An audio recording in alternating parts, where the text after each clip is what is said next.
programa de hoy desde Roma, el Papa Francisco pide a los católicos que lo acompañen con sus oraciones ante su próxima gira al Congo y Sudán desde este martes. Desde Argentina festejan a la Virgen de la Paz. Obispo destaca aniversario en tiempos de luchas internas, odios y divisiones entre los argentinos. Los políticos deben defender la vida, uno de los valores innegociables señalados por el Papa Benedicto, destaca sacerdote en nuestro especial Benedicto XVI, Amor y Verdad. En Inglaterra multan a un hombre por rezar frente a un negocio del aborto. ¿Cómo pueden superar los varones el síndrome post-aborto? Psicólogo explica. Hoy es la fiesta de Santa Martina, Virgen y Mártir, patrona de Roma. Le contamos su vida. Hola a todos, hola Eddie, ¿cómo te encuentras? Bien, gracias Natalia, un gusto estar contigo y con nuestro público desde nuestros estudios en Lima, Perú. Amigos, bienvenidos a su noticiero con enfoque católico EWTN Noticias. Yo soy Natalie Paredes. Soy Eddie Rodríguez Morel, gracias por acompañarnos. Empezamos las noticias desde Roma contándoles que el Papa Francisco esta tarde se dirigió a la Basílica Santa María la Mayor para encomendar a la Virgen Salus Populi Romani su próximo viaje a la República Democrática del Congo y Sudán del Sur. Sobre esto y más nos cuenta nuestra corresponsal Almudena Martínez Bordiú. Saludos desde Roma. Durante el Ángelus de ayer domingo, el Papa Francisco reflexionó sobre las primeras de las bienaventuranzas y explicó que los pobres de espíritu son las personas que no son autosuficientes, sino que viven como mendicantes de Dios. Cari fratelli e sorelle.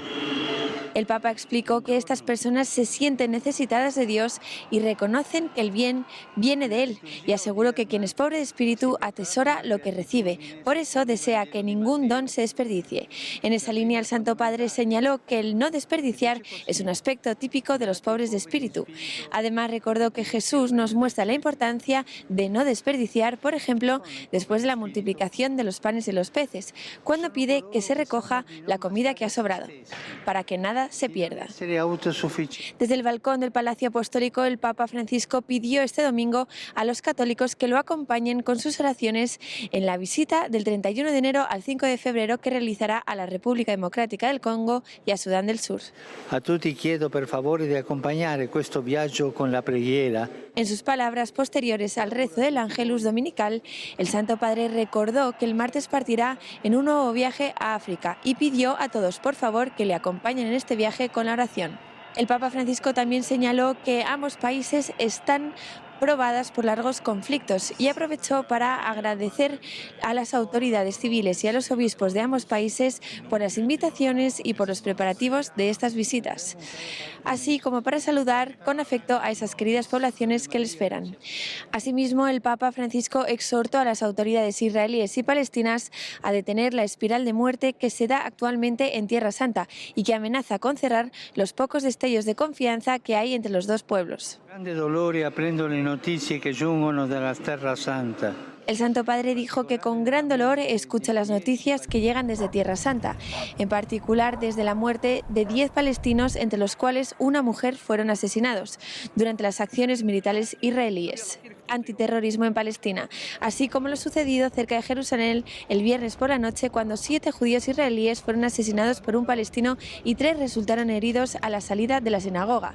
El pontífice hizo un llamamiento a los dos gobiernos y a la comunidad internacional para que se encuentren enseguida y sin demora otros caminos que incluya el diálogo y la búsqueda sincera de la paz. En Roma, Almudena Martínez Bordiú, EWTN Noticias. El encuentro con las víctimas del este del país este miércoles será una de las actividades más importantes del Papa Francisco en su visita en la República Democrática del Congo. Para un sector muy significativo de la población congoleña, la llegada del Santo Padre será un motivo más para salir adelante. Veamos este informe con video de Associated Press. Así empieza Paul Mitemberesi su día en la República Democrática del Congo. Se identifica con el Papa Francisco para hacer frente a su propia discapacidad.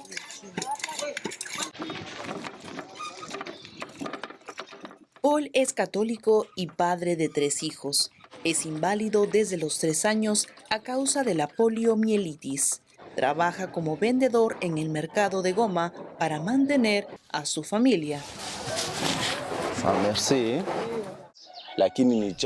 Hemos visto al Papa usando una silla de ruedas y sabemos que es un sufrimiento, pero más allá del dolor por el que está pasando, nos reconforta ver a una gran personalidad como él usando una silla de ruedas. El Papa Francisco nos da valor para confiar en que no es el fin del mundo y que podemos sobrevivir. Cuando Paul se levanta cada mañana, lo primero que hace es verificar que su silla de ruedas esté bien. Para él, son como sus piernas. Este es mi trabajo diario para poder sobrevivir con mi familia, porque a pesar de mi discapacidad, tengo que luchar porque es una oportunidad y porque integro la comunidad como las demás personas. No puedo ir pidiendo limosna. Los años de conflicto político y social en la República Democrática del Congo dejaron discapacitados a muchos. Por eso, según el nuncio Monseñor Héctor Balestrero, ver al Papa en silla de ruedas es para ellos una inspiración. Hay muchas otras personas, desgraciadamente aquí, que están en silla de ruedas y que tienen problemas que a veces podrían resolverse fácilmente, pero no es así. Así que, en cierto modo, ver a alguien que sufre no es en absoluto algo que lo aleje de ellos, sino que se hace más cercano. En cierto modo, se identifican aún más con él.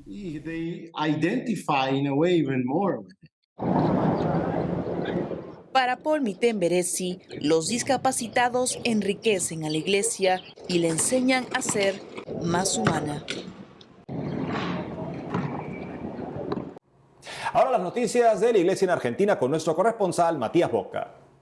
En Buenos Aires, desde la gruta Nuestra Señora de Lourdes, ubicada en la ciudad balnearia de Mar del Tuyú, comenzamos informando que un sacerdote de 82 años de la diócesis de Merlo Moreno sufrió una feroz golpiza para robarle.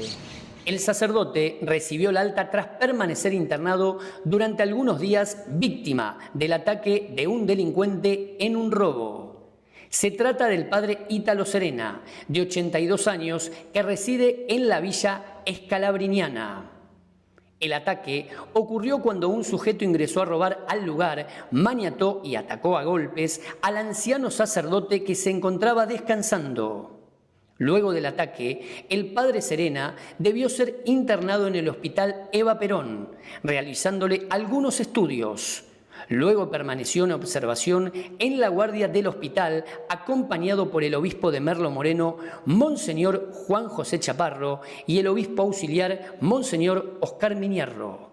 Desde la diócesis indicaron que el presbítero pasará unos días en la casa de los escalabrinianos en la ciudad de Buenos Aires hasta su total recuperación.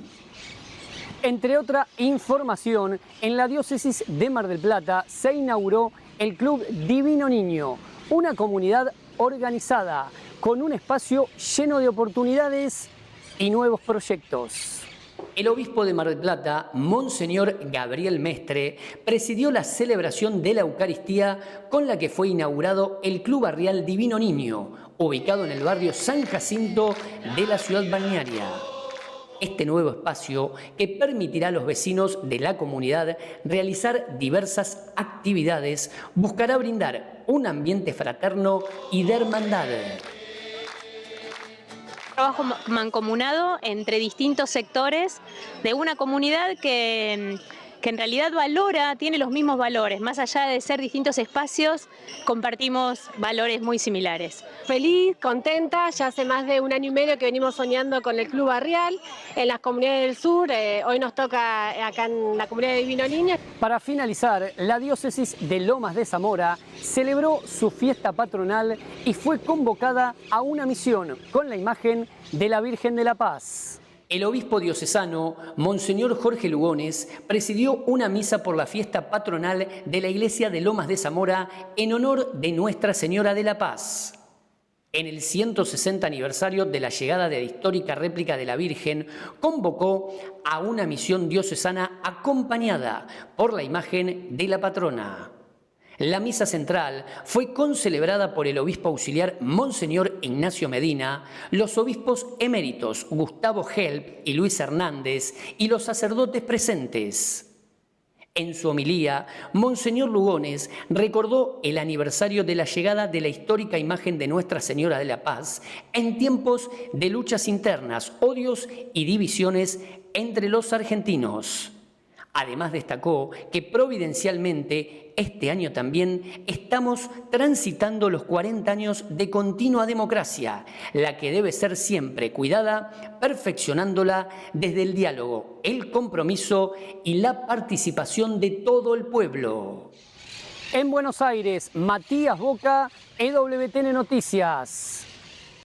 En 2007, el Papa Benedicto XVI presentó su exhortación apostólica Sacramentum Caritatis. En ese documento, el Santo Padre habló sobre los valores no negociables.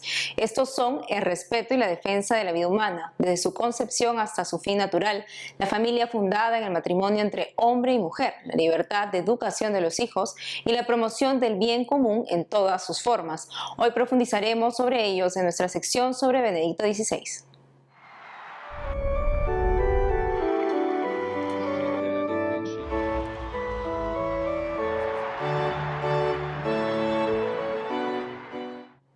Para analizar sobre la importancia de los valores no negociables que nos deja como legado el Papa Benedicto XVI, entramos en comunicación con el Padre Francisco José Delgado, sacerdote de la Arquidiócesis de Toledo en España. Padre Francisco Delgado, es un gusto tenerlo con nosotros en EWTN Noticias. Padre, ¿por qué el Papa Benedicto XVI llama valores no negociables a los puntos abordados en su exhortación apostólica en 2007? Hola, muchas gracias por invitarme. Bueno, pues se llaman valores no negociables precisamente como su propio nombre indica, porque son un planteamiento de mínimos. Es decir, dentro de las opciones políticas, de las distintas estrategias de gobierno que pueden tener los gobernantes, caben una multitud de opciones, pero hay algunas que no se deben rebasar. Sería como el mínimo traspasado el cual ya no se podría considerar una política aceptable para un católico. ¿Quiénes están especialmente llamados a defender estos valores? Bueno, pues esto tocaría en primer lugar a los políticos que tienen responsabilidad de gobierno, responsabilidad política. Recordemos que ya antes de esta exhortación apostólica Sacramentum Caritatis, el entonces cardenal Ratzinger, en la Congregación para la Doctrina de la Fe, puso una nota doctrinal sobre algunas cuestiones relativas al compromiso y la conducta de los católicos en la vida política. Entonces estaría dirigida a todos ellos, porque aquí se habla también en unos términos muy parecidos de estos mismos principios durante esta nota, ¿no? Entonces serían aquellos laicos, sobre todo, que están en ese mundo, digamos, en cuanto a esa defensa, y por parte de los sacerdotes o aquellos que tienen que guiar a la Iglesia y a los fieles de la Iglesia, en enseñar cuáles son estos principios y también enseñar también que la postura de un laico que esté en el mundo tiene que ser inflexible y no negociable en cuanto a estos planteamientos. ¿A qué se refiere con la promoción del bien común en todas sus formas? Se trataría de que los gobernantes no tienen que mirar a sus intereses particulares, ni siquiera a los intereses de su grupo, sino buscar el bien de toda la sociedad.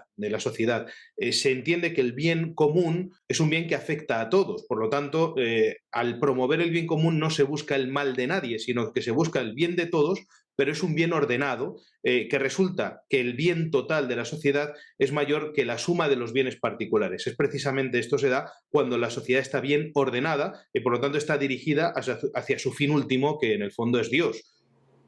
¿La Iglesia debe entrar en batalla política para defender los valores no negociables? Lo tiene que hacer en dos niveles. En un nivel es en cuanto que los laicos que forman parte de la Iglesia y tienen responsabilidades en la vida pública tienen que defender estos valores también desde su ser católico y de manera explícita, porque la Iglesia nos enseña que la fe no debe ser una cosa para guardarla en casa, sino también para ponerla en juego en la actividad pública, y esto es la tarea propia de los laicos. En el otro nivel es el nivel de los pastores, que como decía antes, lo que tienen que hacer es enseñar claramente a los políticos esta vocación que tienen y denunciar también los casos en los que se incumplan estos valores, estos principios no negociables, señalando la incoherencia de un católico que defienda, principios contrarios a estos principios enseñados por el Papa Benedicto. ¿Por qué Benedicto XVI relaciona la defensa de los valores no negociables con la Eucaristía? Precisamente por esto, por esa coherencia eucarística. Cuando comulgamos estamos recibiendo a Jesucristo y para entrar en comunión hay que tener, al menos, no tener pecado mortal, ¿no? Ya sabemos que los pecados veniales no excluyen de la amistad con Dios, de la unión con Dios, los pecados mortales sí, y los pecados mortales, para poder eliminarlos, para poder limpiarse esos pecados hay que confesarse, pero para confesarse hay que estar arrepentido. Entonces, pongamos por caso un político que en un parlamento vota a favor de una ley del aborto, es decir, creando, por lo tanto, un mal mayor y, además, yendo en contra de estos principios no negociables. Ese político no bastaría, enseña Ratzinger en esa nota que yo digo, lo reafirma en la exhortación apostólica, no bastaría con que fuera a confesarse, tendría que arrepentirse, y para arrepentirse hay que intentar deshacer el mal que se ha hecho. Entonces, ese político debería públicamente reconocer su error y ponerse en conformidad con la doctrina de la Iglesia. Solo entonces podría, efectivamente, acogerse a la misericordia de Dios, confesarse y comulgar. Entonces, esta coherencia eucarística es algo muy llamativo, porque a los fieles católicos les escandaliza ver en muchos países, pienso por ejemplo en mi país, en España, les escandaliza ver cómo muchos políticos abiertamente contrarios a los principios de la Iglesia, sin embargo, son recibidos a la comunión eucarística. Sabemos que esto también es un problema en Estados Unidos, por ejemplo, donde el presidente Biden, que se proclama católico, o esta política también Nancy Pelosi, presidenta entonces de la Cámara de Representantes, declarándose católicos, promueven activamente el aborto y, sin embargo, dicen que van a comulgar todos los domingos en su parroquia. Esto no debería suceder, es incoherente con la doctrina de la Iglesia y con la santidad de la Eucaristía. Así es, Padre Francisco José Delgado, gracias por todo lo que nos ha comentado en la entrevista. Muchas gracias. Continuamos con nuestra sección especial sobre el Papa Benedicto XVI. Renunció el Santo Padre por padecer de insomnio, como recogen varios medios de comunicación en los últimos días. El periodista y biógrafo del Papa reveló esta como una razón que suscitó la renuncia de Joseph Ratzinger al pontificado. Aquí los detalles. Peter Sebald es el periodista que más entrevistó a Benedicto XVI. Cansado de los rumores, especulaciones y hasta chantajes y presiones sobre las razones de la renuncia del Santo Padre, se sintió obligado a revelar la razón médica que aceleró la decisión de Joseph Ratzinger para dejar su pontificado. El viernes último, el biógrafo de Benedicto XVI informó a la revista Focus sobre el detalle decisivo que se le confió de la historia clínica del Papa alemán. La revista alemana publicó la carta de Benedicto XVI a Sebald del 28 de octubre de 2022. Ahí el Papa le dice que el motivo principal de su renuncia a la jefatura de la Iglesia fue el insomnio, un trastorno del sueño que padeció desde la Jornada Mundial de la Juventud en Colonia, Alemania, en agosto. El Papa Benedicto detalla que las fuertes medicinas funcionaron al principio, pero luego fueron cada vez menos capaces de garantizar su buen desenvolvimiento. Peter Sebald le dijo a la agencia católica alemana de noticias que Benedicto XVI no quiso hacer un escándalo en vida sobre las circunstancias más detalladas de su dimisión, justificada por su agotamiento. Sebald concluye que la renuncia de Benedicto XVI fue por la falta de fuerzas y su salud, exactamente como lo expresó en su declaración de dimisión.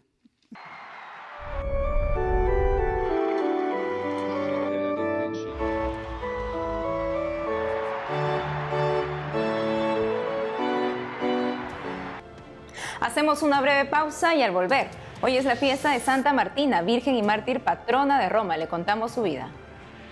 Además, en Inglaterra multan a un hombre por rezar frente a un negocio del aborto. ¿Cómo pueden superar los varones el síndrome post-aborto? Psicólogo explica. Regresamos con más noticias con Enfoque Católico.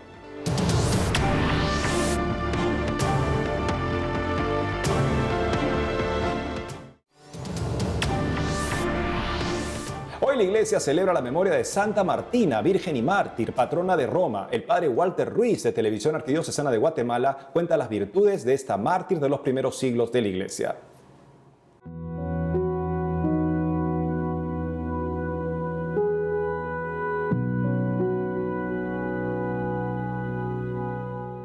¿Qué aprendemos hoy de la vida de Santa Martina?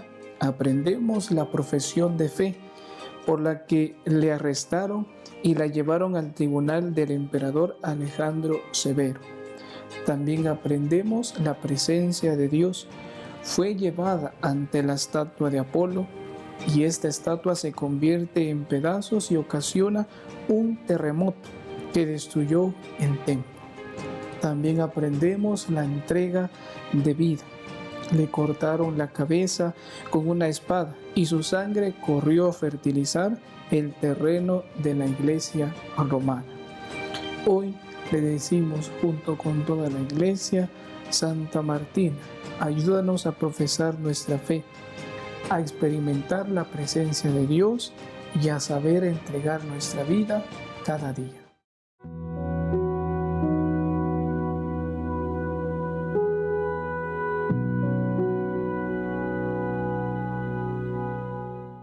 Continuamos con la información. En Inglaterra, un veterano militar fue multado por rezar en silencio por su bebé frente a un negocio del aborto. Su caso nos abre el panorama hacia la situación que algunos hombres viven después de participar del asesinato de sus propios hijos.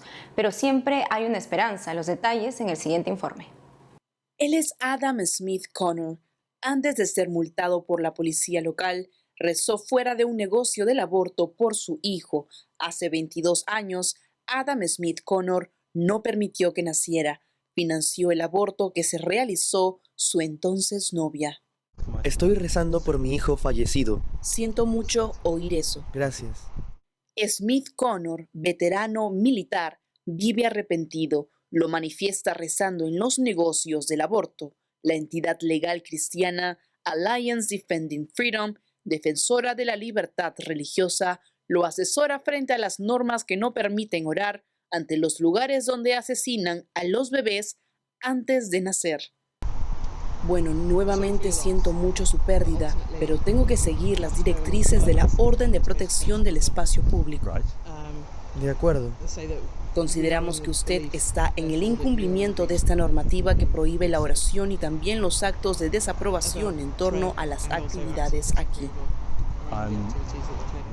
Adam Smith Connor vive una lucha constante contra el síndrome post-aborto que también afecta a los varones comprometidos en el asesinato de sus bebés. El psicólogo católico y terapeuta de matrimonios, el peruano Ítalo Macha, analiza el caso. Una experiencia de aborto es una experiencia de trauma, una experiencia que deja una secuela emocional en una persona, sea hombre o mujer. Y definitivamente lo que pasa por esta persona interiormente es dolor, es angustia, culpa, mortificación, deseo de reparar. Adam Smith Connor creció como ateo. En el pasado ayudó en abortos en un hospital como parte de su entrenamiento médico-militar. Hoy es consciente de que las consecuencias de haber promovido que su novia abortara se desataron años después para entristecerlo. Fue cuando se dio cuenta de que había pagado para asesinar a su hijo. Cuando hablamos del pago de una reparación, se puede hacer a través de la oración, a través del rezo del rosario y todos los medios que espiritualmente nosotros tenemos desde la vida sacramental. Pero también se puede hacer desde obras que son físicas, obras materiales, apadrinar a un niño, estar pendiente de un niño, hacer obras sociales hacia niños huérfanos, hacer adopciones, trabajar por niños que han sido adoptados. El especialista explicó también qué proceso es el más óptimo para sanar el síndrome post-aborto. Y es un proceso en el cual la persona entra en contacto consigo mismo, entra en contacto con esa parte íntima de su ser, esa parte espiritual, se pone en contacto también con el niño no nacido, pide perdón, hay un momento de llanto, y también se pide un momento de conexión con él. O sea, ¿de qué manera yo me puedo conectar contigo? Obviamente a través de Dios, a través de la fe. Esto es un proceso mucho más complejo que a través de un profesional de salud mental capacitado, calificado y sobre todo de fe podría pasar para que la persona pueda sanar esa herida. El psicólogo Ítalo Macha también recomienda no apresurarse a optar por el aborto. Destacó la necesidad del diálogo entre los futuros padres. Tras una contundente conversión, Adam Smith Connor se convirtió al catolicismo. Ahora forma parte de la campaña 40 días por la vida en el Reino Unido. Amigos, hemos llegado al final del programa. Ha sido un gusto volver a encontrarnos. No dejen de seguirnos en las redes sociales y también de lunes a viernes a las 12 del mediodía, hora de Miami por Radio Católica Mundial en su programa Más que Noticias. Hasta entonces.